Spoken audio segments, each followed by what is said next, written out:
रात के 3:12 थे। शहर सो चुका था। स्ट्रीट लाइट्स की हल्की येलो रोशनी खाली रोड पर गिर रही थी और हवा में एक अजीब सी ठंड थी। मैं अपने कमरे की बालकनी में खड़ा था। नीचे पूरी गली बिल्कुल खाली थी। कभी-कभी रात इतनी खामोश हो जाती है कि लगता है दुनिया रुक गई है। उस रात भी कुछ ऐसा ही था। हवा धीरे धीरे चल रही थी। दूर कहीं एक कुत्ता भौंक रहा था और मेरे फोन पर एक मैसेज आया। उस रात भी कुछ ऐसा ही था। हवा धीरे धीरे चल रही थी। दूर कहीं एक कुत्ता भौंक रहा था और मेरे फोन पर एक मैसेज आया। Unknown number. सिर्फ एक लाइन लिखी थी, तुम अभी भी जागते हो। मुझे थोड़ा अजीब लगा। मैंने रिप्लाई किया, कौन? कुछ सेकंड्स बाद फोन फिर वाइब्रेट हुआ। मैं बालकनी के नीचे खड़ी हूँ। मेरा दिल एक सेकंड के लिए रुक गया। मैं धीरे से बालकनी के किनारे तक गया और नीचे देखा।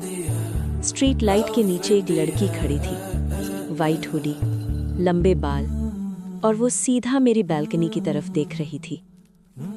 मैंने नीचे से आवाज लगाई, तुम कौन हो?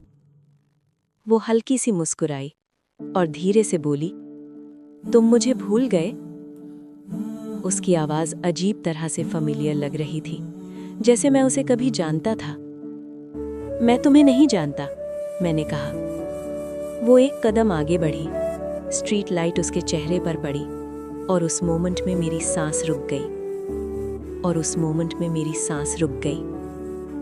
वो बिल्कुल उस जैसी दिखती थी जिसे मैंने 2 साल पहले खो दिया था। उसका नाम भी आयशा था। वो लड़की जो एक रात अचानक मेरी जिंदगी से गायब हो गई थी। न मैसेज, न कॉल, बस साइलेंस। और आज रात के 3 बजे वो मेरे घर के नीचे खड़ी थी। मुझे पता था तुम अभी भी रातों में नहीं सोते, वो बोली। तुम कैसे?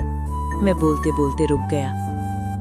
वो धीरे से बोली, रात सब कुछ याद रखती है। हवा और ठंडी हो गई। स्ट्रीट बिल्कुल क्वाइट थी। सिर्फ हम दोनों की आवाज थी। तुम गायब क्यों हो गई थी? मैंने पूछा। कुछ सेकंड्स वो चुप रही, फिर उसने ऊपर देखा।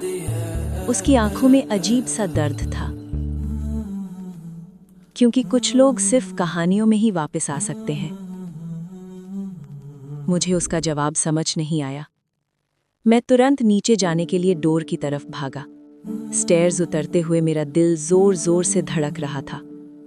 जब मैं बाहर आया, स्ट्रीट लाइट अब भी जल रही थी, हवा चल रही थी, सब वैसा ही था। लेकिन वहां कोई नहीं था। स्ट्रीट कंप्लीटली एम्प्टी थी। मैंने फोन निकाला, उस अननोन नंबर पर मैसेज करने की कोशिश की। नंबर एग्जिस्ट ही नहीं करता था।